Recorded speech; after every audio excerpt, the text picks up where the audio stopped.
Mga turista nag-enjoy sila bakasyon kag Christmas celebration sa isla sang Boracay. Otoridad may hinyo naman sa mga nagabakasyon sa isla. Ining gitutukan ni Ashley Liza.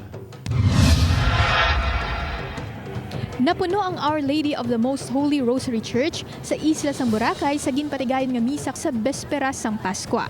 Sa beachfront, madamo man sa mga tawo nga nagapaliwaliwa. Sa adlaw sang Pasko, madamo ang aga pa nga nagpadulong sa beachfront para mag-enjoy sa mga aktibidad kaangay sang pamilya ni Jerry nga gikan pa sa Cebu.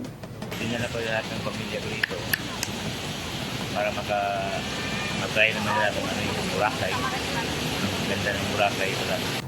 Si Angela, ginpili man nga sa ulugan ng Pasko sa Boracay, kaupod ang barkada.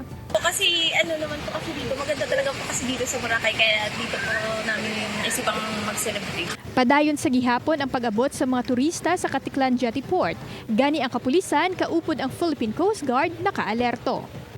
Mga canine units rin po tayo to check the luggage, yung mga cargos po ng ating mga bisita. 34 kadugang nga police personnel ang ginugment sa isla para masiguro ang seguridad sa mga bisita. So far, wala naman po mga major crimes na tayong naitala. Sa pagdamo sa mga turista, may hinyo naman ang otoridad.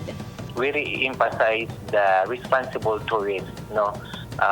Yung sa atin lang naman dito na they will have that great experience while they are here in our island of Boracay. Na sana maging responsible sila in terms of their safety as well, and as well as with, especially with our mga sa solid waste natin dito. Una naging pahayag sa Malay Tourism Office nga nalapawan na ang target nga 1.8 million tourist arrivals sa bunga tuig, bangod masobra na sa 2 ka milyon ang mga nagbisita sa Boracay humalin Enero tubtub Disyembre sa bunga tuig. Ashley Liza para sa GMA Regional TV Early Edition.